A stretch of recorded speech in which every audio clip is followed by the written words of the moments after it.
What if I tell you, you can become good at any skill in just 20 hours and become really good at it in 6 months? എന്നെ വിശ്വാസമല്ല, എൻ്റെ സ്വന്തം എക്സ്പീരിയൻസിൽ നിന്ന് ഞാൻ ഒരു സംഭവം share ചെയ്ത് തരാം. ഞാൻ ആദ്യമായിട്ട് യൂട്യൂബിൽ പോസ്റ്റ് ചെയ്ത വീഡിയോ ഒന്ന് കണ്ടു നോക്കി. പിന്നെ എന്തിനാണ് ഈ ചാനൽ സ്റ്റാർട്ട് ചെയ്യുന്നത്? മെയിനായിട്ട് എൻ്റെ ഒരു നീശ എന്ന് പറയുന്നത്, അല്ലെങ്കിൽ ഞാൻ കണ്ടന്റ് ഉണ്ടാക്കുന്നത് സെൽഫ് ഇമ്പ്രൂവ്മെൻറ്റ് വീഡിയോസിനെ കുറിച്ചാണ്. എത്രത്തോളം ഔക്വേർഡാണ്, പറയാൻ വേർഡ്സുകൾ കിട്ടുന്നില്ല, ക്ലാരിറ്റി ഇല്ല, കോൺഫിഡൻസ് ഇല്ല. ഇത് കുറേ വർഷങ്ങൾ മുമ്പൊന്നല്ല, ജസ്റ്റ് 8 മാസം മുമ്പത്തെ സംഭവമാണ്. ആ ഒരു ടൈമിൽ ഞാൻ ഡെയിലി വീഡിയോ ഇടുന്നുണ്ടായിരുന്നു. അങ്ങനെ എൻ്റെ ഒരു 20ാമത്തെ വീഡിയോ ഞങ്ങൾക്ക് കാണിച്ചു തരാം. അപ്പോൾ അത് ചെയ്യും 10 മിനിറ്റ്. അതെന്നെ നിങ്ങൾ ചെയ്യണമെന്നില്ല. നിങ്ങൾ എന്തെങ്കിലും നടക്കാൻ പോയേ അല്ലെങ്കിൽ പുറത്തൊന്ന് പോയി വരിക, അങ്ങനെ എന്തെങ്കിലും ചെറിയൊരു ആക്ടിവിറ്റി, സ്ട്രെച്ചിങ്ങോ അങ്ങനെ എന്തെങ്കിലും. ആദ്യത്തെ വീഡിയോനെ സംബന്ധിച്ച് ഇത് എത്രത്തോളം ഇമ്പ്രൂവ് ആയി നോക്കി നോക്കി. എൻ്റെ കോൺഫിഡൻസ് ആണെന്നുണ്ടെങ്കിലും, സ്റ്റൈലാണെന്നുണ്ടെങ്കിലും, ലൈറ്റിംഗ് ആണെന്നുണ്ടെങ്കിലും, പറയുന്ന വേർഡ്സുകളാണെന്നുണ്ടെങ്കിലും. ഇനി ഞാൻ നിങ്ങൾക്ക് 6 മാസം കഴിഞ്ഞിട്ട് ഞാൻ ഷൂട്ട് ചെയ്തൊരു വീഡിയോ കാണിച്ചു തരാം. If you are new here, my name is Isham. ഞാനൊരു സെൽഫ് ഇമ്പ്രൂവ്മെൻറ്റ് കണ്ടന്റ് ക്രിയേറ്റർ ആണ്. ഞാൻ ജിമ്മിലൊക്കെ കൺസിസ്റ്റൻ്റ് ആയി പോകുന്നത്, അതേപോലെ ഇങ്ങനെ വീഡിയോ ഇടുന്നൊക്കെ കാണുമ്പോൾ ചില ആൾക്കാർ ചോദിക്കലുണ്ട്, എങ്ങനെ ബ്രോനെ പോലെ മോട്ടിവേറ്റഡ് ആയിട്ട് ഇരിക്കുക, എങ്ങനെ കൺസിസ്റ്റൻ്റ് ആവുമെന്നൊക്കെ. Look how crazy the transformation is. അപ്പോൾ ഈ ഒരു വീഡിയോയിൽ ഞങ്ങൾക്ക് പറഞ്ഞുതരാം എങ്ങനെയാണ് 99% ആൾക്കാരും കാട്ടും ഫാസ്റ്ററായിട്ടും അടിപൊളിയായിട്ടും സ്കില്ലുകൾ ബിൽഡ് ചെയ്യുക എന്നുള്ളത്. So first let's talk about the science behind building skills. ഈ ഒരു വീഡിയോയിൽ പറയുന്ന ഇൻഫർമേഷനൊക്കെ ഞാൻ പഠിച്ചെടുത്തത് ടാലൻറ്റ് കോഡ് എന്ന് പറഞ്ഞിട്ടുള്ള ബുക്കിൽ നിന്നാണ്. അപ്പോൾ നമ്മൾ സ്കില്ല് ബിൽഡ് ചെയ്യുന്ന കേസിൽ ഏറ്റവും പ്രധാന റോൾ വഹിക്കുന്ന ആൾ നമ്മളെ ബ്രെയിനിൻ്റെ ഉള്ളിൽ തന്നെ ഒളിച്ചിരിക്കുകയാണ്. ആരാന്നറിയോ? Myelin. Skill is myelin insulation that wraps neural circuits and it grows according to certain signals. English കേട്ടാണ്ട് പേടിക്കൊന്നും വേണ്ട, ഞാൻ സിമ്പിൾ ലാംഗ്വേജിൽ എക്സ്പ്ലെയിൻ ചെയ്തുതരാം. ഈ ഒരു സംഭവമാണ് ന്യൂറോൺ എന്ന് പറയുന്നത്. ഇത് നമ്മൾ 10ാം ക്ലാസ്സിലോ അല്ലെങ്കിൽ ഹൈസ്കൂളിലൊക്കെ എല്ലാവരും കണ്ടിട്ടുണ്ടാവും. ഇല്ലാന്നുണ്ടെങ്കിൽ ഇപ്പോൾ കണ്ടോളിയും. അപ്പോൾ നമ്മളെ ബ്രെയിനിൻ്റെ ഉള്ളിൽ ബില്യൺസ് ഓഫ് വയേഴ്സുകളുണ്ട്. അതായത് ഈ ന്യൂറോൺസുകൾ തമ്മിൽ ഇതിൻ്റെ എൻ്റെ ഭാഗം കണ്ടല്ലോ, ഒരു മുത്ത് പോലെ, അതാണ് സിനാപ്സസ് പറയുന്നത്. അപ്പോൾ ഒരു ന്യൂറോണിൻ്റെ സിനാപ്സും പിന്നെ മറ്റേ ന്യൂറോണിൻ്റെ തലയായിരിക്കും കണക്റ്റ് ആവുണ്ടാവുക. അങ്ങനെ കണക്റ്റായി ഇഷ്ടം പോലെ വയറുകൾ എന്തിൻ്റെ ഉള്ളിലുണ്ട്? നമ്മുടെ ബ്രെയിനിൻ്റെ ഉള്ളിലുണ്ട്. അതിന് നമുക്ക് സർക്യൂട്ടുകൾ എന്ന് വിളിക്കാൻ പറ്റും. അപ്പോൾ നമ്മൾ ഏതൊരു സ്കില്ല് പെർഫോം ചെയ്യുമ്പോഴും, അത് ഫിസിക്കൽ ആണെന്നുണ്ടെങ്കിലും കോഗ്നിറ്റീവ് ആണെന്നുണ്ടെങ്കിലും, പാട്, എഴുതുക, ഫുട്ബോൾ കളിക്കുക, എന്തോ ആയിക്കോട്ടെ, ഈ ന്യൂറോൺസിൻ്റെ ഉള്ളിലൂടെ നമ്മളെ ബ്രെയിൻ എന്ത് ചെയ്യുന്നുണ്ട്? ഇലക്ട്രിക്കൽ ഇമ്പൾസ് അല്ലെങ്കിൽ ഇലക്ട്രിക്കൽ സിഗ്നൽ സെൻഡ് ചെയ്യുന്നുണ്ട് ആ ഒരു സ്പെസിഫിക് ടാസ്ക് പെർഫോം ചെയ്യാനുള്ള മസിൽ ഫൈബേഴ്സിലേക്ക്. അപ്പോൾ നമ്മൾ ഓരോ പ്രാവശ്യവും ഓരോ സ്കില്ലുകൾ പ്രാക്ടീസ് ചെയ്യുമ്പോൾ, നമ്മളിങ്ങനെ വീണ്ടും ആ ഒരു സംഭവം ചെയ്യുമ്പോൾ നമ്മളെ ബ്രെയിനിൻ്റെ ഉള്ളിൽ ആ ഒരു സ്കില്ലുമായി റിലേറ്റ് ചെയ്തുകൊണ്ട് കുറേ ന്യൂറോൺസിൻ്റെ ഒരു സർക്യൂട്ട് ഉണ്ടാവും. കുറേ ന്യൂറോൺസ് കൂടി ചേർന്ന സ്പെസിഫിക് സർക്യൂട്ട് ഉണ്ടാവും ആ സ്കില്ലിന് വേണ്ടിയിട്ടുള്ളത്. ആ ഓരോ വട്ടം നമ്മളത് പെർഫോം ചെയ്യുമ്പോഴും ആ ഒരു സർക്യൂട്ട് എന്ത് ചെയ്യും? ക്രിസ്മസ് ലൈറ്റ് പോലെ കത്തുന്നുണ്ടാവും. അപ്പോൾ ഇതിൽ നമ്മൾ ഈ സ്കില്ലിൻ്റെ കേസിൽ ഏറ്റവും ഇമ്പോർട്ടൻ്റ് ആയ ആൾ ആരാണെന്ന് ഞാൻ പറഞ്ഞല്ലോ നേരത്തെ, മയലിൻ എന്നുള്ളത്.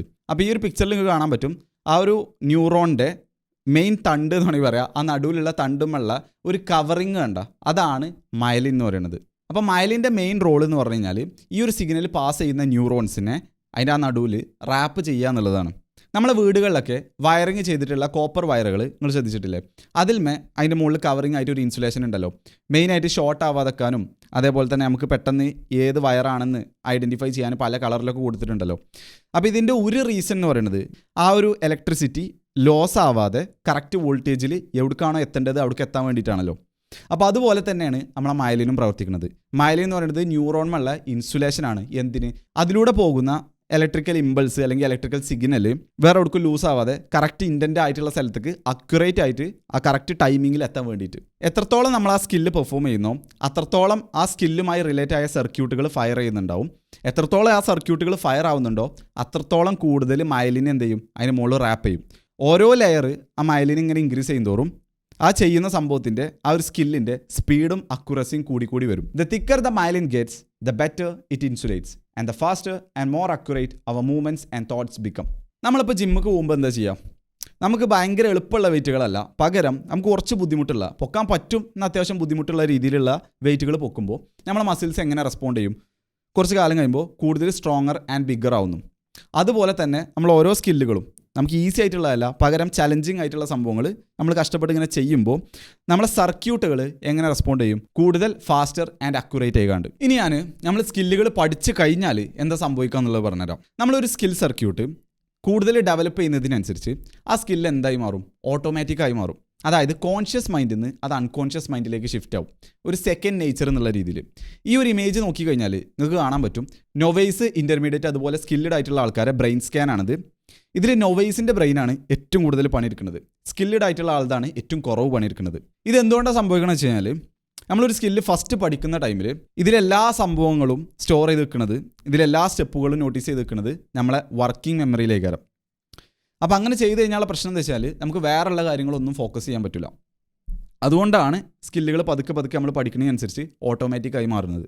ഒരു സിമ്പിൾ എക്സാമ്പിളോട് നോക്കുകയാണെന്നുണ്ടെങ്കിൽ നമ്മൾ കാർ ഓടിക്കാൻ പഠിക്കുകയാണെന്നുണ്ടെങ്കിൽ ഫസ്റ്റത്തെ ടൈമൊക്കെ നമ്മൾ കാർ ഓടിക്കുമ്പോൾ ഫസ്റ്റത്തെ 1 വീക്കൊക്കെ ആണെങ്കിൽ നമ്മൾ എന്ത് ചെയ്യും, ഓരോ സ്റ്റെപ്പുകളും ഭയങ്കര രീതിയിൽ ഫോക്കസ് ചെയ്തുകൊണ്ടായിരിക്കും ചെയ്യേണ്ടത്. നമ്മുടെ കോൺഷ്യസ് മൈൻഡിൽ ഫുൾ എന്തായിരിക്കും, first gear, second gear, third gear, fourth gear എപ്പോഴാക്കേണ്ടത്, ക്ലച്ച് ചവിട്ടിയാണ്ട് ബ്രേക്ക് ചവിട്ടുക, അല്ലെങ്കിൽ ക്ലച്ച് ചവിട്ടിയാണ്ട് ആക്സിലേറ്റർ ചവിട്ടി എന്താ സംഭവിക്കുക, റിവേഴ്സ് ഗിയർ, ഇൻഡിക്കേറ്റർ, ഇങ്ങനത്തെ സംഭവങ്ങളിലൊക്കെ ഫോക്കസ് ചെയ്താണ്ട് നിൽക്കുക. നമുക്ക് വേറെ ഒന്നും ചിന്തിക്കാൻ ഒരു എന്തുണ്ടാവില്ല, ഗ്യാപ്പ് ഉണ്ടാവില്ല, അല്ലെങ്കിൽ സ്പേസ് ഉണ്ടാവില്ല. നമ്മളെ മൈൻഡ് ഫുള്ള് ഇതിൽ ഒക്യുപ്പൈ ചെയ്ത് കണ്ട് നിൽക്കുക ഓരോ സ്റ്റെപ്പും.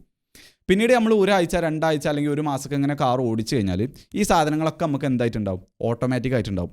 ഒരു സ്ലോപ്പ് വരുമ്പോൾ, കയറ്റം വരുമ്പോൾ നമ്മൾ ഓട്ടോമാറ്റിക്കായിട്ട് എന്ത് ചെയ്യും, ഫസ്റ്റ് ഗിയർ കിടും, കറക്റ്റ് സ്റ്റാർട്ട് ചെയ്യുമ്പോൾ ക്ലച്ച് കിട്ടുന്നതും ഇങ്ങനത്തെ സാധനങ്ങളൊക്കെ നമുക്ക് എന്ത് ചെയ്യും, ജസ്റ്റ് ഒരു ഫീലിംഗ് ആയിരിക്കും. ആ ഒരു സംഭവം വരുമ്പോൾ എന്ത് ചെയ്യും, നമ്മൾ ഓട്ടോമാറ്റിക്കായിട്ട് അത് പെർഫോം ചെയ്യും. ഇത് എന്തുകൊണ്ടാണെന്ന് വെച്ചാൽ ഇത് നമ്മളെ സർവൈവലായിട്ട് റിലേറ്റഡ് ആണ്. അപ്പോൾ നമുക്ക് ഈ ഒരു സാധനങ്ങളൊക്കെ, ഈ ഗിയർ മാറ്റലും ക്ലച്ച് ഔട്ടലും ഇങ്ങനത്തെ സാധനങ്ങളൊക്കെ ഓട്ടോമാറ്റിക് ആയി കഴിഞ്ഞാൽ പിന്നീട് എന്ത് ചെയ്യാൻ പറ്റുള്ളൂ, നമ്മൾ പോകണടിയിൽ വല്ല പട്ടിയോ പൂച്ചയോ വട്ടം ചാടിയാലോ, അല്ലെങ്കിൽ ഏതെങ്കിലും അന്തല്ലാത്ത ഓട്ടോറിക്ഷ ഡ്രൈവർ വലത്തേക്ക് ഇൻഡിക്കേറ്റർ ഇട്ടാണ്ട് ഇടത്തേക്ക് തിരിഞ്ഞാലോ, അല്ലെങ്കിൽ മുമ്പിലേക്ക് വേറെ ആരെങ്കിലും ചാടിയാലോ, അല്ലെങ്കിൽ റോഡിൽ എന്തെങ്കിലും വലിയ കുഴി ഉണ്ടെങ്കിലൊക്കെ നമുക്ക് നോട്ടീസ് ചെയ്യാൻ പറ്റുള്ളൂ. നമ്മളെ കോൺഷ്യസ് മൈൻഡ് അല്ലെങ്കിൽ നമ്മളെ വർക്കിംഗ് മെമ്മറി ഈ ഗിയർമലും ക്ലച്ചുമലും ഇതിലുമൊക്കെ ഭയങ്കര രീതിയിൽ ഫോക്കസ് ചെയ്താണ്ട് ഇനി എന്താ ചെയ്യേണ്ടത് ഇങ്ങനെ ചിന്തിച്ചുകൊണ്ട് നിന്ന് കഴിഞ്ഞാൽ ഈ സംഭവങ്ങളൊന്നും നമുക്ക് നോട്ടീസ് ചെയ്യാൻ പറ്റില്ല. ഇത് ശരിക്കും എന്താ വെച്ചാൽ നമ്മളിപ്പോൾ കാട്ടിലൊക്കെ ആണെന്നുണ്ടെങ്കിൽ നമ്മളെ സർവൈവലിനെ ഭയങ്കര രീതിയിൽ ബാധിക്കുന്ന ഒരു സാധനമാണ്. നമ്മൾ അവിടെ ഓരോ സാധനങ്ങൾ ചെയ്യുമ്പോഴും അതിൽ മാത്രമാണ് എപ്പോഴും ഫോക്കസ് ചെയ്യണമെന്നുണ്ടെങ്കിൽ പുറത്തുനിന്ന് എന്തെങ്കിലും ത്രെറ്റ് വരികയാണെങ്കിൽ, പെട്ടെന്നൊരു കടുവേ അങ്ങനെ എന്തെങ്കിലും സംഭവങ്ങൾ വരികയാണെങ്കിലോ, അല്ലെങ്കിൽ വേറെ ആരെങ്കിലും നമ്മൾ അറ്റാക്ക് ചെയ്യാൻ വരികയാണെങ്കിലും നമ്മൾ അറിയില്ല, നമ്മൾ ഇതിൽ ഫോക്കസ് ചെയ്യണമെങ്കിൽ. അപ്പോൾ ആ ഒരു ബയോളജിയാണ് സംഭവം. പക്ഷേ ഇങ്ങനെ സ്കില്ലുകൾ ഓട്ടോമാറ്റിക് ആയി കഴിഞ്ഞാൽ അവിടെ ഒരു ഇല്യൂഷൻ ഉണ്ടാവുന്നുണ്ട്. ഏതൊരു സ്കില്ലാണെന്നുണ്ടെങ്കിലും അത് നമ്മൾ കുറേ കാലം സ്ട്രഗിൾ ചെയ്ത് സർക്യൂട്ടുകൾ ബിൽഡ് ചെയ്ത് കൊടുക്കുന്നതായിരിക്കും. ഇപ്പോഴും നമ്മൾ എന്ത് ചെയ്യുന്നുണ്ടാവും, ആ സർക്യൂട്ടുകൾ ബിൽഡ് ചെയ്യുന്നുണ്ടാവും. പക്ഷെ നമ്മൾ എക്സ്പീരിയൻസ് ആയി കഴിഞ്ഞാൽ നമ്മൾക്ക് തോന്നുന്നത് ഇത് നമുക്ക് നാച്ചുറലായിട്ട് വരുന്നതാണെന്നുള്ളത്. അതായത് ഇപ്പോൾ കുറേ കാലം, ഇപ്പോൾ വർഷങ്ങളോളം 3, 4, 5 വർഷങ്ങൾ പണിയെടുത്ത് കഷ്ടപ്പെട്ട് ആൾക്കാരെ ചിരിപ്പിക്കാൻ പഠിച്ചൊരാൾ, ഒരു കൊമേഡിയന് പിന്നീട് സക്സസ് ഒക്കെ ആയതിൻ്റെ ശേഷം, ഭയങ്കര ഫേമസ് ആയതിൻ്റെ ശേഷം നമ്മൾ ചോദിച്ചു കഴിഞ്ഞാൽ മൂപ്പര് ചിലപ്പോൾ പറയുന്നത് ഇത് എനിക്ക് നാച്ചുറലായിട്ട് വരുന്നതാണ്, എനിക്ക് കോമഡി ഓട്ടോമാറ്റിക് എൻ്റെ ഒരു എന്താ പറയുക ഉള്ളിൽ നിന്ന് വരുന്നതാണെന്ന് പറയും. പക്ഷേ അയാൾ എന്ത് മറന്നിട്ടുണ്ടാവും, കുറേ കാലം അയാൾ സ്ട്രഗിൾ ചെയ്ത് ആൾക്കാർ ചിരിക്കാതെ ഓരോരോ മിസ്റ്റേക്കുകൾ തിരുത്തി ആ സർക്യൂട്ട് ബിൽഡ് ചെയ്ത് കൊടുക്കുന്നതായിരിക്കും അത് എന്നുള്ളത് ആൾ മറന്നിട്ടുണ്ടാവും. ഈ മൈലിൻ ഓപ്പറേറ്റ് ചെയ്യുന്ന കേസിൽ 4 ഫണ്ടമെൻ്റൽ ആയിട്ടുള്ള പ്രിൻസിപ്പിൾസ് ഉണ്ട്. അതിൽ ഒന്നാമത്താണ് myelin doesn't respond to fond wishes or vague ideas. അതായത് നമുക്കൊരു സ്കില്ല് ബിൽഡ് ചെയ്യണമെന്ന് ഉള്ളിൽ ഭയങ്കര അതിയായ ആഗ്രഹം ഉണ്ടെന്ന് കരുതി മൈലിന് ന്യൂറോൺമേ റാപ്പ് ചെയ്താണ്ട് ആ സ്കില്ല് അടിപൊളിയാവുന്നില്ല. നമ്മൾ ആക്ച്വലി ആ സാധനം എന്ത് ചെയ്യണം, അവിടെ ചെയ്യണം, അവിടെ സ്ട്രഗിൾ ചെയ്യണം, അവിടെ റിപ്പീറ്റ് ചെയ്യണം, ആക്ഷൻ എടുക്കണം, എന്നാലേ മൈലിൻ റാപ്പ് ചെയ്യുള്ളൂ. അതിനെ എങ്ങനെ ചെയ്യണം, ഫോക്കസ്ഡ് ആയിട്ട്, അറ്റൻറ്റീവ് ആയിട്ട്, കോൺസെൻട്രേഷനോട് കൂടി വേണം ചെയ്യാൻ. ഇനി രണ്ടാമത്താണ് മൈലിൻ ഈസ് യൂണിവേഴ്സൽ. അതായത് ഓരോ സ്കില്ലിനും ഓരോ ടൈപ്പ് മൈലിനൊന്നുമില്ല, വൺ സൈസ് ഫിറ്റ്സ് ആൾ. നമ്മൾ ഏത് ന്യൂറോൺസ് ആണോ കൂടുതൽ ഫയർ ചെയ്യുന്നത്, ഏത് സർക്യൂട്ടുകളാണോ കൂടുതൽ ഫയർ ചെയ്യുന്നത്, അതിനെന്ത് ചെയ്യും, മൈലിൻ പോയി റാപ്പ് ചെയ്യും. It doesn't care about who you are, it only cares about what you do. ഇനി മൂന്നാമത്താണ് myelin wraps but it doesn't unwrap. അതായത് ഒരു സ്കില്ല് ഒരൊട്ടം ഫോം ചെയ്ത് കഴിഞ്ഞാൽ പിന്നീട് അവിടുന്ന് മൈലിൻ എന്ത് ചെയ്യില്ല, അത് റാപ്പ് ചെയ്ത് കഴിഞ്ഞാൽ പിന്നെ അൺറാപ്പ് ചെയ്യില്ല, ആ സ്കില്ല് കളയൊന്നുമില്ല. ഇപ്പോൾ നമ്മൾ എന്തെങ്കിലും ഒരു സ്കില്ല് ഇപ്പോൾ പഠിച്ചു, അല്ലെങ്കിൽ ചെറുപ്പത്തിലൊക്കെ പഠിച്ചു എന്നുണ്ടെങ്കിൽ കുറേ കഴിഞ്ഞാൽ ആ സ്കില്ല് അവിടെ തന്നെ ഉണ്ടാവും. പക്ഷേ എന്താ വെച്ചാൽ അതിൻ്റെ സ്ട്രെങ്ത്തും അതിൻ്റെ സ്പീഡും കുറഞ്ഞിട്ടുണ്ടാവും, നമ്മളത് യൂസ് ചെയ്യാത്തതുകൊണ്ട്, നമ്മൾ ആ സർക്യൂട്ടുകൾ വീണ്ടും യൂസ് ചെയ്യാത്തതുകൊണ്ട്. നമ്മളിപ്പോൾ ചെറുപ്പത്തിലൊക്കെ ഒരു സ്കില്ല് ബിൽഡ് ചെയ്തിട്ടുണ്ടെന്നുണ്ടെങ്കിൽ പിന്നീട് കുറേ വർഷങ്ങൾ കഴിഞ്ഞിട്ട് നമ്മളത് പ്രാക്ടീസ് ചെയ്ത് കഴിഞ്ഞാൽ ഈ സ്കില്ല് നമുക്ക് ഫാസ്റ്റ് ആയിട്ട് വീണ്ടും നമുക്ക് റിക്കവർ ചെയ്യാൻ പറ്റും. കാരണം എന്താ വെച്ചാൽ മൈലിൻ ഇപ്പോൾ അവിടെ എന്ത് ചെയ്താണ്, റാപ്പ് ചെയ്താണ്ട് തന്നെ നിൽക്കുകയാണ്, അത് അൺറാപ്പ് ചെയ്തിട്ടില്ല. ആ ഒരു സ്കില്ല് നമുക്ക് പഠിക്കാനെടുത്ത സമയത്തെക്കാട്ടും ഫാസ്റ്റ് ആയിട്ട് റിക്കവർ ചെയ്യാൻ പറ്റും. അതിന് നമ്മൾ മസിൽ മെമ്മറി എന്നൊക്കെ പറയലുണ്ട്. ഇനി നാലാമത്തെ പ്രിൻസിപ്പിളാണ് ഏജ് മാറ്റേഴ്സ്. നമ്മൾ ഏകദേശം 30 വയസ്സ് 40 വയസ്സൊക്കെ ആവണ വരെ ഈ മൈലിനേഷൻ നല്ല അടിപൊളിയായിട്ട് നടക്കും. പക്ഷേ പിന്നീട് നമ്മളൊരു 50s എത്തുമ്പോൾ മൈലിനേഷൻ ഇനി നടക്കൂല എന്നൊന്നുമില്ല, പക്ഷേ അത്ര ഫാസ്റ്റായിട്ട് നടക്കൂല പണ്ടത്തെ അത്ര. ഇപ്പോൾ നിങ്ങൾ ശ്രദ്ധിച്ചിട്ടുണ്ടാവും, വയസ്സായ ആൾക്കാരൊക്കെ പുതിയ എന്തെങ്കിലും പഠിക്കാൻ നോക്കുകയാണെന്നുണ്ടെങ്കിൽ നമ്മളെക്കാട്ടും കൂടുതൽ ഓർക്ക് സ്ട്രഗിൾ ചെയ്യേണ്ടി വരും, അതേപോലെ കൂടുതൽ സമയം അതിൽ സ്പെൻഡ് ചെയ്യേണ്ടി വരും. ഇനി മൈലിൻ ഇൻക്രീസ് ചെയ്യുന്ന ആ ഒരു മെക്കാനിസം ഞാൻ ഒന്ന് എക്സ്പ്ലെയിൻ ചെയ്തുതരാം. ഒളിഗോ ഡെൻഡ്രോസൈറ്റ്സ് എന്ന് പറഞ്ഞിട്ടുള്ള സെല്ലുകളുണ്ട്. അപ്പോൾ ഈ സെല്ലുകളുടെ പണി എന്താ വെച്ചാൽ ഏതെങ്കിലും സർക്യൂട്ടുകളുടെ ന്യൂറോൺസ് ഇങ്ങനെ ഫയർ ചെയ്യുന്നത് കാണുമ്പോൾ ഇവരെന്ത് ചെയ്യും, ഈ മൈലിനെ എടുത്തുകൊണ്ട് എന്ത് ചെയ്യും, ആ ന്യൂറോൺസും റാപ്പ് ചെയ്യും. അപ്പോൾ ഈ മൈലിന് റാപ്പ് ചെയ്യുന്ന ആൾക്കാരാണ് ആര്, ഈ ഒളിഗോ ഡെൻഡ്രോസൈറ്റ്സ്. അപ്പോൾ ഇവിടെ ക്രേസി ആയിട്ടുള്ളൊരു സംഭവം എന്ന് പറഞ്ഞു കഴിഞ്ഞാൽ ഈ ഒളിഗോ ഡെൻഡ്രോസൈറ്റ്സ് ഈ ന്യൂറോൺസ് ഫയർ ചെയ്യുന്നത് മനസ്സിലാക്കുന്നതും അതുപോലെ മൈലിന് റാപ്പ് ചെയ്യുന്നതൊന്നും നമ്മളറിയില്ല. മൈലിൻ എന്താ ചെയ്യുന്നതെന്ന് വെച്ച് കഴിഞ്ഞാൽ ഇപ്പോൾ നമ്മൾ ഓൾറെഡി ബ്രെയിൻ്റെ ഉള്ളിലുള്ള ന്യൂറോൺസിലൂടെ നമ്മൾ സിഗ്നൽ പോകുമെന്ന് പറഞ്ഞല്ലോ. അപ്പോൾ ഇതെന്ന് പറയുന്നത് ആദ്യം നമ്മളൊരു റിപ്പറ്റീഷനോ കാര്യങ്ങളൊന്നും ചെയ്യാതെ നിൽക്കുമ്പോൾ ആ സ്കില്ല് ആദ്യമായിട്ട് പഠിക്കുമ്പോൾ ഇതൊരു മണ്ണിട്ട റോഡാണ്. തീരെ വീതി ഇല്ലാത്ത ആകെ കുണ്ടും കുഴിയൊക്കെ നിറഞ്ഞ കല്ലും മുള്ളൊക്കെ ഉള്ള ഒരു മണ്ണിട്ട റോഡാണ്. നമ്മൾ വണ്ടിയിൽ പോവുകയാണെന്നുണ്ടെങ്കിൽ നമുക്കൊരു 20 കിലോമീറ്റർ 30 കിലോമീറ്റർ പെർ അവർ സ്പീഡിലൊക്കെ പോകാൻ പറ്റുള്ളൂ. മൈലിൻ അവിടെ വന്നാണ്ട് എന്ത് ചെയ്യും, ഇതിനൊരു ഹൈവേ ആക്കിയാണ് മാറ്റും. നല്ല റബ്ബറൈസ്ഡ് റോഡ്, നല്ല വീതിയുള്ള ഒരു 200 കിലോമീറ്റർ അല്ലെങ്കിൽ ഒരു 150 കിലോമീറ്റർ സ്പീഡിൽ പോകാൻ പറ്റുന്ന രീതിയിലുള്ള ഒരു ഹൈവേ ആക്കി മാറ്റും. സിംപ്ലി പറയുകയാണെന്നുണ്ടെങ്കിൽ നമ്മളെ ന്യൂറോൺസിൻ്റെ ബാൻഡ് വിഡ്ത്ത് ഇൻക്രീസ് ചെയ്ത് തരും. അപ്പോൾ ആ സിഗ്നൽസിന് എന്ത് ചെയ്യാൻ പറ്റും, ആ ഇലക്ട്രിക്കൽ ഇമ്പൾസിനും കൂടുതൽ സ്പീഡിൽ അക്യുറേറ്റ് ആയിക്കാണ്ട് സഞ്ചരിക്കാൻ പറ്റും. ഇനി സ്പീഡ് കൂട്ടാൻ മാത്രമല്ല മൈലിന് എന്തും പറ്റും, അല്ലെങ്കിൽ മൈലിനേഷൻ നടന്നു കഴിഞ്ഞാൽ എന്തും സംഭവിക്കും, സ്പീഡ് കുറക്കാനും പറ്റും. അതായത് ചില സിഗ്നൽസ് നമുക്ക് എന്ത് ചെയ്യേണ്ടി വരും, ഭയങ്കര ഫാസ്റ്റ് ആയിട്ട് കിട്ടേണ്ടി വരും. ചിലത് ചിലപ്പോൾ സ്ലോ ആയിട്ട് കിട്ടാൻ പാടുണ്ടാവുള്ളൂ, ആ ടൈമിങ് കറക്റ്റ് ആവണമെന്നുണ്ടെങ്കിൽ. അപ്പോൾ ഇതൊക്കെ എങ്ങനെയാണ് നമ്മളെ ബ്രെയിൻ കൺട്രോൾ ചെയ്യുന്നത്, മൈലിനേഷനിലൂടെയാണ്. The signals have to travel at the right speed and arrive at the right time, and myelination is the brain's way of controlling that. ഈ ഒരു മൈലിൻ്റെ സംഭവം മനസ്സിലാക്കണമെന്നുണ്ടെങ്കിൽ നിങ്ങൾക്ക് ഇപ്പോൾ തന്നെ ഒരു ചെറിയൊരു എക്സ്പെരിമെൻറ്റ് ചെയ്ത് നോക്കാൻ പറ്റും. നിങ്ങൾക്ക് എല്ലാവർക്കും ഒരു കൈ ഡോമിനൻറ്റും മറ്റൊരു കൈ വീക്കും ആയിരിക്കുമല്ലോ എഴുതുന്ന കാര്യത്തിലും സ്കില്ലിൻ്റെ കേസിലൊക്കെ. നിങ്ങളിപ്പോൾ ഒരു ബുക്ക് എടുത്താണ്ട് ഇപ്പോൾ വലതേ കൈ കൊണ്ട് എഴുതാണെന്നുണ്ടെങ്കിലും ഇടതേ കൈ കൊണ്ട് എഴുതാണെന്നുണ്ടെങ്കിലും അതിൻ്റെ മാറ്റം നോക്കി നോക്കും. ഏത് കൈയാണോ നമ്മൾ ഏറ്റവും കൂടുതൽ യൂസ് ചെയ്യുന്നത് എഴുതാൻ, അതിൻ്റെ സർക്യൂട്ടുകൾ നമ്മൾ കൂടുതൽ മൈലിനേറ്റ് ചെയ്തിട്ടുണ്ടാവും. അതുകൊണ്ട് തന്നെ ആ കൈ കൊണ്ട് എഴുതുമ്പോൾ അത് നമുക്ക് അക്യുറേറ്റ് ആയിട്ട് ഫാസ്റ്റ് ആയിട്ട് എഴുതാൻ പറ്റും. അതേസമയം നമ്മളെ വീക്കായിട്ടുള്ള കൈ കൊണ്ട് നമ്മൾ എഴുതാൻ നോക്കുമ്പോൾ ചെറിയ കുട്ടികളൊക്കെ എഴുതുന്ന മാതിരിയൊക്കെ സ്പീഡും ഉണ്ടാവില്ല, തീരെ രസവും ഉണ്ടാവില്ല, ഹാൻഡ് റൈറ്റിംഗ് ഒന്നും. അതെന്താ സംഭവിച്ചാൽ അത് നമ്മൾ തീരെ മൈലിനേറ്റ് ചെയ്തിട്ടില്ല. ഇതേ സംഭവം ഫുട്ബോൾ കളിക്കുന്നവർക്ക് അറിയുണ്ടാവും. റൈറ്റ് ലെഗ് ഡോമിനൻ്റായി യൂസ് ചെയ്യണോ അല്ലെങ്കിൽ ലെഫ്റ്റ് ലെഗ് ഡോമിനൻ്റായി യൂസ് ചെയ്യണോ മറ്റേ ലെഗും ഇതും തമ്മിലുള്ള മാറ്റം അറിയുണ്ടാവും. അതുപോലെ തന്നെ ഷട്ടിൽ കളിക്കണവർക്കൊക്കെ ഇത് മനസ്സിലാവും. അപ്പോൾ ഇഷാമെ ഇതിൻ്റെ സയൻസൊക്കെ പറഞ്ഞു തന്നു. അതായത് ന്യൂറോൺസ് ഉണ്ട്, ന്യൂറോൺസിൻ്റെ ഒരു ബണ്ടിലുണ്ട്, അതിന് നമ്മൾ സർക്യൂട്ട് എന്ന് പറയുന്നത് നമ്മൾ ഓരോ സ്കില്ലുകൾ പഠിക്കുമ്പോൾ അതിൻ്റെ ഒരു സർക്യൂട്ട് ഫോം ഉണ്ടാവും. അതിൻ്റെ ഉള്ളിലൂടെ ഇലക്ട്രിക്കൽ ഇമ്പൾസുകൾ സിഗ്നലുകൾ പാസ് ചെയ്തും ആ ഒരു മസിൽ ഫൈബേഴ്സിലേക്ക് എത്തുന്നു നമ്മൾ ആ സ്കില്ല് ചെയ്യുമ്പോൾ. അങ്ങനെ നമ്മൾ ഓരോ വട്ടം അത് റിപ്പീറ്റ് ചെയ്യുമ്പോൾ ഈ ന്യൂറോൺസ് ഇങ്ങനെ ഫയർ ചെയ്യണ കാണുമ്പോൾ ഈ ഒളിഗോഡെൻഡ്രോസൈറ്റ്സ് എന്ത് ചെയ്യുന്നുണ്ട്, മൈലിന് റാപ്പ് ചെയ്യുന്നു. അങ്ങനെ മൈലിന് എത്രത്തോളം കൂടുതൽ റാപ്പ് ചെയ്യുന്നോ അത്രത്തോളം ആ സ്കില്ലിൻ്റെ സ്പീഡും അക്യുറസി ഇങ്ങനെ കൂടി വരുന്നു, നമ്മൾ അതിലിങ്ങനെ ഇമ്പ്രൂവ് ആയി വരുന്നു. ഇതൊക്കെ ഞങ്ങൾക്ക് മനസ്സിലായി. പക്ഷേ ഇനി ഇതെങ്ങനെ ഞങ്ങൾക്ക് യൂസ് ചെയ്യാൻ പറ്റുക, എങ്ങനെ ആക്ച്വലി ഞങ്ങൾക്ക് മൈലിന് റാപ്പ് ചെയ്യാൻ പറ്റുക എന്നൊരു ഡൗട്ട് നിങ്ങൾക്ക് ഉണ്ടാവില്ലേ? ഞാൻ പറഞ്ഞുതരാം. ഇവിടെ നമ്മൾ എന്താ ചെയ്യേണ്ടത് വെച്ചാൽ ഡീപ്പ് പ്രാക്ടീസാണ്. ഡീപ്പ് പ്രാക്ടീസും ഡീപ്പ് വർക്കും ഒന്നല്ല. ഡീപ്പ് വർക്ക് ഞാൻ മറ്റു വീഡിയോയിൽ എക്സ്പ്ലെയിൻ ചെയ്തിട്ടുണ്ട്. ഇതങ്ങനല്ല. ഡീപ്പ് പ്രാക്ടീസ് എന്ന് പറയുന്നത് ചെറിയ കുട്ടികൾ നടക്കാൻ പഠിക്കണ പോലെയാണ്. ഓല് എന്താ ചെയ്യുക, ഓല് കഷ്ടപ്പെട്ടാണ്ട് ഇങ്ങനെ ആടി ഇങ്ങനെ എണീറ്റ് നിൽക്കും, എന്നിട്ട് പിന്നെ 1-2 സ്റ്റെപ്പ് വെക്കാൻ നോക്കും, കൊഴിഞ്ഞാടും, വീണ്ടും എണീക്കും, വീണ്ടും വീഴും. ചിലപ്പോൾ അതിൻ്റെ ഇടയിൽ കരയുന്നുണ്ടാവും, ചിലപ്പോൾ ദേഷ്യം പിടിക്കുന്നുണ്ടാവും, വീണ്ടും എണീറ്റാണ്ട് ഏതെങ്കിലും സാധനത്തുമ്പോൾ പിടിച്ചാണ്ട് നിൽക്കാൻ നോക്കും, എന്നിട്ട് പിന്നെ നടക്കാൻ നോക്കുമ്പോൾ വീണ്ടും വീഴും. ഏതൊരു കണ്ണിച്ചോരുള്ള ആൾക്കാണെന്നുണ്ടെങ്കിലും അത് കണ്ടു നിൽക്കാൻ കുറച്ച് പ്രയാസം ഉണ്ടാവും. പക്ഷേ ആ കുട്ടിനെ ആ രീതിയിൽ സ്ട്രഗിൾ ചെയ്യാൻ അനുവദിച്ചിട്ടില്ല എന്നുണ്ടെങ്കിൽ, അയാൾ പോയി ഹെൽപ്പ് ചെയ്യുക അല്ലെങ്കിൽ ആ കുട്ടിക്ക് വാക്കറോ അങ്ങനെ എന്തെങ്കിലും വാങ്ങിക്കൊടുത്താണ്ട് സപ്പോർട്ട് കൊടുക്കുകയാണെന്നുണ്ടെങ്കിൽ ആ കുട്ടി നടക്കാൻ പഠിക്കുന്നതിൻ്റെ ഡ്യൂറേഷൻ അത്രത്തോളം നീളുക ചെയ്യാം. അപ്പോൾ ഈ ഡീപ്പ് പ്രാക്ടീസ് എന്ന് പറഞ്ഞാൽ ഇതേപോലെയാണ്. നമ്മൾ സ്ട്രഗിൾ ചെയ്ത് നമ്മളൊരു സാധനം നമ്മൾ ആദ്യമായിട്ട് ചെയ്യുമ്പോൾ നമുക്ക് അറിയണ്ടാവില്ല. അപ്പോൾ നമ്മളത് ചെയ്യും, നമ്മൾ സ്റ്റെക്കാവും, നമ്മൾ എവിടെയെങ്കിലും ഇങ്ങനെ നോക്കി എന്ത് ചെയ്യും, അതിൻ്റെ വഴി എങ്ങനെയാണെന്നുള്ളത് നമ്മൾ മനസ്സിലാക്കുന്നു, നമ്മൾ ചെയ്യുന്നു, വീണ്ടും സ്റ്റെക്കാവുന്നു, വീണ്ടും പഠിക്കുന്നു. അങ്ങനെ രീതിയിലൊരു എന്താ പറയുക, ഒരു അൺകംഫർട്ടബിൾ ആയിട്ടുള്ള രീതിയിലുള്ള ഒരു സ്വീറ്റ് സ്പോട്ട് എന്നാണ് ആ ഒരു ബുക്കിൽ അതിനെ പറയുന്നത്. അത്യാവശ്യം ബുദ്ധിമുട്ടുണ്ട്, നമുക്ക് ഇമ്പോസിബിൾ അല്ല, ചെയ്യാൻ പറ്റും. പക്ഷേ അതിൻ്റെ ഉള്ളിൽ ഭയങ്കര രീതിയിലായിട്ടുള്ള ഒരു അൺകംഫർട്ടബിൾ ഫീലിംഗ് ഉണ്ട്. അപ്പോൾ പല ആൾക്കാരുടെ ടെൻഡൻസി എന്ന് പറയുന്നത് ഇങ്ങനെയുള്ള ഈ ഫീലിംഗ് ലേണിംഗ് ചെയ്യുമ്പോൾ ഏതൊരു സ്കില്ല് പഠിക്കുമ്പോഴും ഫസ്റ്റ് നമുക്ക് ഭയങ്കര ബുദ്ധിമുട്ടുണ്ടാവും, മെൻ്റലി ആണെന്നുണ്ടെങ്കിലും. കാരണം നമുക്ക് അറിയാത്ത സാധനം നമ്മൾ ചെയ്യാണല്ലോ. അപ്പോൾ അവിടെ എന്ത് ചെയ്യും, ആ ഒരു സാധനം സ്കിപ്പ് ചെയ്യാൻ വേണ്ടിയിട്ട് എല്ലാവർക്കും ഭയങ്കര ആഗ്രഹമാണ്. ഏതൊരു സാധനം ഈസി ആയിട്ട് എങ്ങനെ പഠിക്കാമെന്നാണ് ആൾക്കാർ ചിന്ത. പക്ഷേ the reality is deep practice എന്ന് പറഞ്ഞു കഴിഞ്ഞാൽ ലേണിംഗ് നടക്കുന്നത് എവിടെ വെച്ച് കഴിഞ്ഞാൽ ഈ സ്ട്രഗിളിലാണ്. അതായത് ലേണിംഗ് എന്ന് പറയുന്നത് സ്ട്രഗിളാണ്, അല്ലാതെ സ്ട്രഗിൾ അതിൻ്റെ ഒരു ഭാഗമല്ല. ചെറിയ കുട്ടികളെ നടക്കാൻ പഠിക്കുന്ന ടൈമിൽ നമ്മളെ പോലെ ആ ഒരു സ്ട്രഗിൾ ചെയ്യാൻ അനുവദിച്ചിട്ടില്ല എന്നുണ്ടെങ്കിൽ ഓല് ഒരിക്കലും നടക്കാൻ പഠിക്കില്ല. ഡീപ്പ് പ്രാക്ടീസിന് 3 റൂളുകളാണ് ഉള്ളത്. ഒന്ന് ചങ്കിങ്, രണ്ടാമത്തെ റെപ്പറ്റീഷൻ, മൂന്നാമത്തെ ലേണിംഗ് ടു ഫീൽ ഇറ്റ്.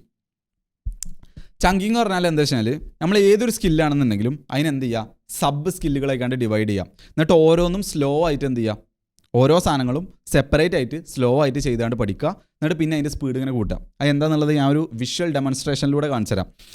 പിന്നെ രണ്ടാമത്താണ് റെപ്പറ്റീഷൻ. ഇപ്പോൾ ഞാൻ പറഞ്ഞു, ഞാൻ ആദ്യം യൂട്യൂബിൽ വീഡിയോ കിട്ടപ്പോൾ ഡെയിലി ഓരോ വീഡിയോസ് ഇട്ടിരുന്നു എന്നുള്ളത്. ഞാൻ ഏകദേശം 3 മാസത്തോളം അല്ലെങ്കിൽ ഒരു 100 വീഡിയോളം ഡെയിലി വീഡിയോ ഇട്ടുകൊണ്ടാണ് ചെയ്തിരുന്നത്. അതേസമയം ഞാൻ വീഡിയോ ഇട്ടിരുന്നത് മന്ത്ലി വൺസ് ഒക്കെ ആണെന്നുണ്ടെങ്കിൽ ഇപ്പോൾ ഞാൻ ഏകദേശം യൂട്യൂബിൽ വീഡിയോ ഇടാൻ തുടങ്ങിയിട്ട് ഏകദേശം 8 മാസമായി. ഇപ്പോൾ നമ്മൾ 51,000 സബ്സ്ക്രൈബേഴ്സിൽ നിൽക്കുകയാണ്.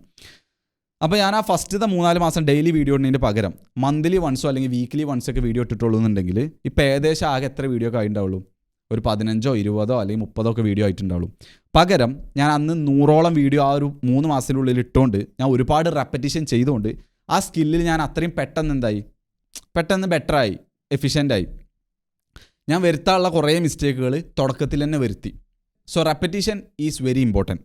ഇനി മൂന്നാമത്താണ് ലേൺ ടു ഫീൽ ഇറ്റ്. നമ്മൾ കുറേ വട്ടം റിപ്പീറ്റ് ചെയ്തു, നമ്മളതിനെ സബ് സ്കില്ലായി കണ്ട് ഡിവൈഡ് ചെയ്തു, എന്നിട്ടൊന്നും കാര്യമില്ല. നമ്മളത് ഫീൽ ചെയ്താണ്ട് കോൺസെൻട്രേറ്റ് ചെയ്ത് നമ്മൾ അറ്റൻഷനൊക്കെ കൊടുത്താണ്ട് അത് ചെയ്തിട്ടില്ല എന്നുണ്ടെങ്കിൽ നമ്മൾ മൈൻഡ്ലെസ്സിൽ ഇങ്ങനെ മൾട്ടി ടാസ്ക് ചെയ്യുന്ന പോലെ നമ്മൾ എന്തെങ്കിലും നമ്മളെ മൈൻഡ് വേറെ എവിടെയാണ് വേറെ കാര്യങ്ങളൊക്കെ ചിന്തിക്കുന്നത്, ജസ്റ്റ് ആ സ്കില്ല് ഇങ്ങനെ പെർഫോം ചെയ്യേണ്ടതെന്നുണ്ടെങ്കിൽ അവിടെ ഡീപ്പ് പ്രാക്ടീസ് നടക്കില്ല. നമ്മൾ ജസ്റ്റ് ആ ഒരു ടൈം മാത്രം ഇങ്ങനെ അവിടെ നീങ്ങും, അത്രേ ഉണ്ടാവുള്ളൂ.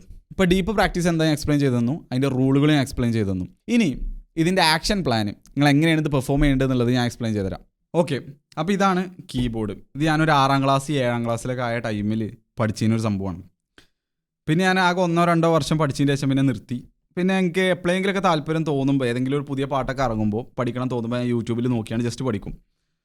അപ്പോൾ ഇത് ഞാൻ അന്ന് ചെയ്തതിനൊരു സൈഡ് സ്കില്ലാണ്. അപ്പോൾ ഇത് വെച്ചാണ് ഞാൻ കാണിച്ചു തരാം ആക്ഷൻ പ്ലാന്, എങ്ങനെയാണ് സ്കില്ലുകൾ ഫാസ്റ്റായിട്ട് പഠിക്കുക എന്നുള്ളത്.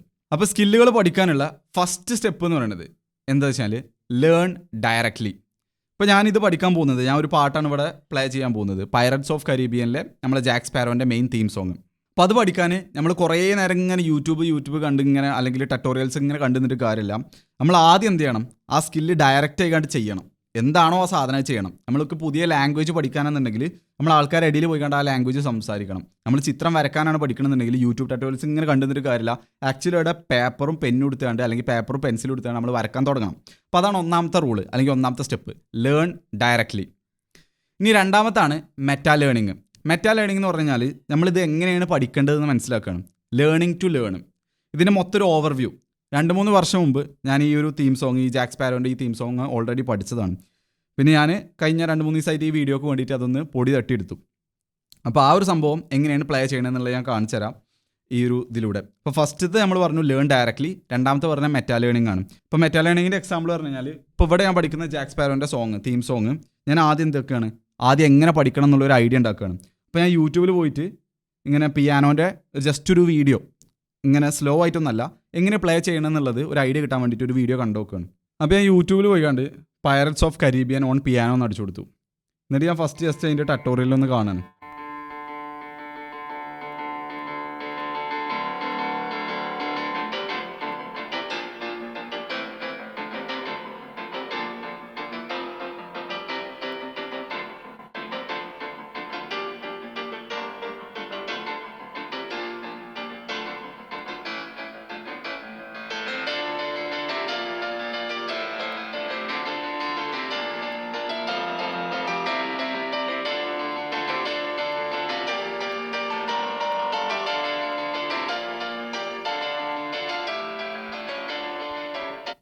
ഓക്കെ, ഇത്ര ഭാഗമാണ് ഞാൻ പഠിക്കാൻ വിചാരിക്കുന്നത്. ഇപ്പോൾ എനിക്ക് ഏകദേശം ഒരു ഐഡിയ കിട്ടി. അപ്പോൾ ഞാൻ ഇങ്ങനെ കാണിച്ചു തരാം, ഞാൻ അത് ഓൾറെഡി പഠിച്ചതാണ്. ഈ ഒരു വീഡിയോക്ക് ഇങ്ങനെ കാണിച്ചു തരുന്നുണ്ടെങ്കിൽ ഓൾറെഡി പഠിച്ചാണ്ട് ചെയ്യാൻ പറ്റുള്ളൂ.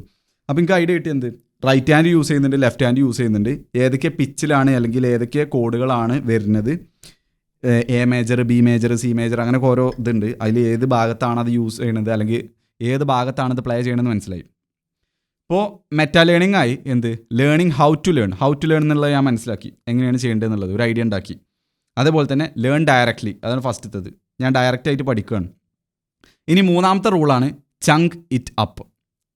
ചങ്കിങ് കൊണ്ട് ഞാൻ നേരത്തെ പറഞ്ഞു എന്ത്, നമ്മൾ ഒരു സ്കില്ലിനെ സബ് സ്കില്ലുകളായി കണ്ട് ഡിവൈഡ് ചെയ്യണമെന്ന് പറഞ്ഞു. അപ്പോൾ ഇവിടെ എന്താ വെച്ചാൽ ഈ പൈററ്റ്സ് ഓഫ് കരീബിയൻ്റെ സോങ്ങിൽ റൈറ്റ് ഹാൻഡ് യൂസ് ചെയ്യുന്നുണ്ട്, ലെഫ്റ്റ് ഹാൻഡ് യൂസ് ചെയ്യുന്നുണ്ട്, ഓരോന്നിലും ഓരോ സെക്ഷൻസ് ഉണ്ട്. ഇപ്പോൾ റൈറ്റ് ഹാൻഡിലാണെന്നുണ്ടെങ്കിൽ ഒരു സെക്ഷൻ ഉള്ളത് ഇതാണ്,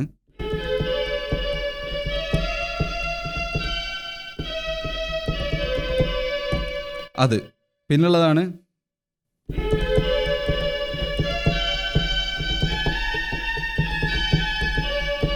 അതൊരു സെക്ഷന്. പിന്നെ ലെഫ്റ്റ് ഹാൻഡിൽ ഒരു സെക്ഷൻ ഉണ്ട്,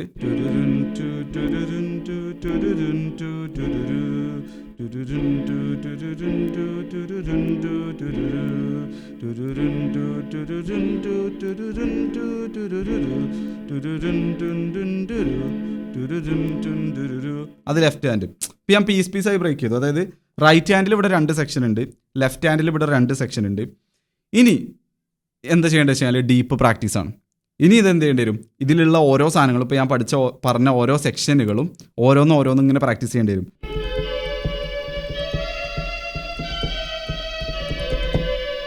ആ സാധനവും അതേപോലെ ഓരോരോ കോഡുകളും സെപ്പറേറ്റ് ആയി ഇങ്ങനെ പ്രാക്ടീസ് ചെയ്തിട്ട് പിന്നെ എന്ത് ചെയ്യാണ്, എല്ലാം കൂടി ഒരുമിച്ച് കൂട്ടുകയാണ്.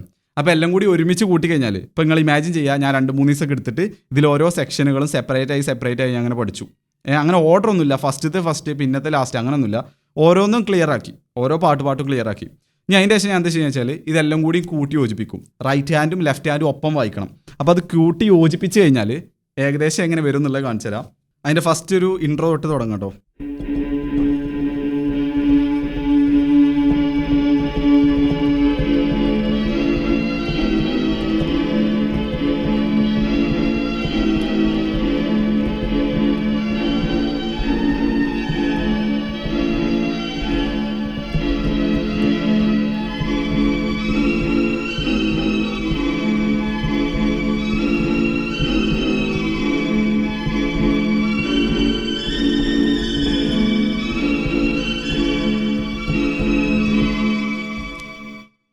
ഏകദേശം ഒപ്പിച്ചതാണ്. അപ്പോൾ ഇതാണ് സംഭവം. ഫസ്റ്റ് നമ്മൾ എന്താ ചെയ്യുന്നത് വെച്ചാൽ ലേൺ ഡയറക്ട്ലി, സാധനം വെച്ചുകൊണ്ട് ഏതാണോ സ്കിൽ നമ്മൾ പെർഫോം ചെയ്യുന്നത് അത് വെച്ചുകൊണ്ട് പഠിക്കാൻ പോവാണ്. Learn by doing. രണ്ടാമത്തെ മെറ്റാ ലേണിങ്, നമ്മൾ ആ സ്കില്ല് മൊത്തമായിട്ടൊന്ന് വാച്ച് ചെയ്യാണ്, ഇതെങ്ങനെ പഠിക്കണം, ഇതെങ്ങനെയാണ് ഒരു ചെയ്യണത് എന്നൊരു ഐഡിയ ഉണ്ടാക്കാൻ വേണ്ടിയിട്ട്. മൂന്നാമത്തത് ചങ്കിങ്, ഓരോരോ സെക്ഷൻ ബ്രേക്ക് ചെയ്താണ്ട്. നാലാമത്തത് ഡീപ്പ് പ്രാക്ടീസ്, അതിൽ ഓരോ സെക്ഷൻസ് വെച്ചാണ്ട് നമ്മൾ സ്ട്രഗിൾ ചെയ്ത് നമ്മൾ പതുക്കെ ഓരോ ദിവസം എടുത്ത് ഇങ്ങനെ ടൈം എടുത്ത് പ്രാക്ടീസ് ചെയ്യുന്നു. എന്നിട്ട് എന്ത് ചെയ്യുന്നു, ഓരോരോ പീസുകൾ നമ്മൾ പഠിച്ചല്ലോ അതെല്ലാം കൂടി ഒരുമിച്ച് ചേർക്കുന്നു. ഇനി അഞ്ചാമത്തത് ലാസ്റ്റ് സ്റ്റെപ്പ് എന്ന് പറയുന്നത്, ഇപ്പോൾ ഞാൻ ഇപ്പോൾ ഒരു സ്കില്ല് പഠിച്ചല്ലോ, ഇവിടെ ഓൾറെഡി പഠിച്ചാണെന്നാലും ഒരു സ്കില്ല് പഠിച്ചല്ലോ, ഇനി ഇത് ഞാൻ ഓരോരോ ഗ്യാപ്പ് ഇങ്ങനെ കഴിഞ്ഞിട്ട് ഒരാഴ്ച കഴിഞ്ഞിട്ടോ അല്ലെങ്കിൽ ഒരു മാസം കഴിഞ്ഞിട്ട് ഇങ്ങനെ പ്രാക്ടീസ് ചെയ്യണം. ഇത് ഞാൻ പ്രാക്ടീസ് ചെയ്തിട്ടില്ല എന്നുണ്ടെങ്കിൽ കാലങ്ങളിങ്ങനെ കഴിയുമ്പോൾ ഞാൻ പതുക്കെ മറന്നിങ്ങനെ പോകും. അപ്പോൾ ഞാൻ പല സ്റ്റഡീസിൻ്റെ വീഡിയോയിലൊക്കെ പറയലുണ്ട് നമ്മളെ ഫോർഗെറ്റിംഗ് കർവ് എന്നുള്ളത്. അപ്പോൾ സ്കില്ലിൻ്റെ കേസിലും അതുണ്ട്. നമ്മൾ എന്ത് ചെയ്യേണ്ടി വരും, ഇടയ്ക്കിടയ്ക്ക് ആഴ്ചയിൽ ഒരു വട്ടം അല്ലെങ്കിൽ മാസത്തിൽ ഒരു വട്ടം ആ സ്കില്ല് ഇങ്ങനെ പെർഫോം ചെയ്യണം. എന്നാലേ ആ ഒരു സംഭവം ഉണ്ടാവുള്ളൂ, നമുക്ക് ഓർമ്മയിൽ ഉണ്ടാവുള്ളൂ. സോ ഇതിലുള്ള കീ ടേക്ക് അവേ എന്താണെന്ന് വെച്ച് കഴിഞ്ഞാൽ, ഞാൻ പറഞ്ഞു വരുന്നത്, നമുക്ക് എല്ലാവർക്കും ഒരു വിചാരം ഉണ്ടാവും ഈ ടോപ്പിൽ നിൽക്കുന്ന ആൾക്കാരൊക്കെ ഇൻബോൺ ആയിട്ട് കിട്ടുന്ന ടാലൻ്റാണ്, ജനിക്കുമ്പോൾ തന്നെ നാച്ചുറലി ഓൾക്ക് കിട്ടുന്ന സ്കില്ലാണത്, ഓല അതിന് വേണ്ടി ജനിച്ച ആൾക്കാരാണ് എന്നൊക്കെ പറയലുണ്ടാവും പല ആൾക്കാരും.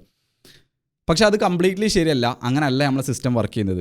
ഇപ്പോൾ ഒരാളെ നമ്മളെ ബയോളജി വെച്ചുകൊണ്ട് ഓൾറെഡി ഒരു സ്കില്ലിൽ പ്രീ വയർ ചെയ്തുകൊണ്ടാണ് ഭൂമിയിലേക്ക് വിടണമെന്നുണ്ടെങ്കിൽ അല്ലെങ്കിൽ അയാൾ ജനിക്കണമെന്നുണ്ടെങ്കിൽ അത് ബയോളജി അല്ലെങ്കിൽ നമ്മളിവിടെ വർക്ക് ചെയ്യുന്നത് വെച്ച് നോക്കുമ്പോൾ ഭയങ്കര രീതിയിൽ എക്സ്പെൻസീവ് ആണ്, അല്ലെങ്കിൽ അങ്ങനെ നടക്കൂല. കാരണം എന്താ വെച്ചാൽ ഇപ്പോൾ നമ്മളെ ഈ ഒരു സാഹചര്യത്തിൽ 2025 ഓൾറെഡി ജന്മനാ കിട്ടുന്ന സ്കില്ലാണെന്നുണ്ടെങ്കിൽ നല്ലൊരു ബ്ലാക്ക് സ്മിത്ത്, നല്ല പ്രതിമകളൊക്കെ ഉണ്ടാക്കാൻ കഴിവുള്ള ഒരു കുട്ടി ഇപ്പോൾ ജനിച്ചു കഴിഞ്ഞാൽ, ഇപ്പോൾ മെഷീൻസൊക്കെ ഉള്ള ടൈമിൽ അതുകൊണ്ട് കാര്യമുണ്ടോ.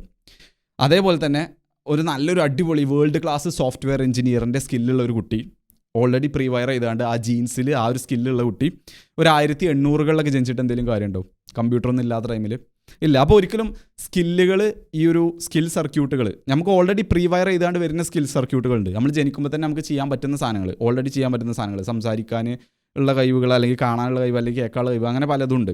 പക്ഷേ നമ്മളിപ്പോൾ ഈ പറഞ്ഞ ഈ ഒരു മോട്ടോർ സ്കില്ലും ഇങ്ങനത്തെ ലേണിങ്ങിൻ്റെ കേസിലൊക്കെ ഇതൊക്കെ നമ്മൾ എന്ത് ചെയ്യണ്, നമുക്ക് ദൈവം പ്രൊവൈഡ് ചെയ്ത് അല്ലെങ്കിൽ ബയോളജി നമുക്ക് പ്രൊവൈഡ് ചെയ്യുന്ന സംഭവം എന്ന് വെച്ചാൽ ഫ്ലെക്സിബിൾ ആയിട്ടുള്ള സർക്യൂട്ടുകളാണ്. അതായത് ഏത് സ്കില്ല് വേണമെങ്കിലും നമുക്ക് പഠിച്ചെടുക്കാം.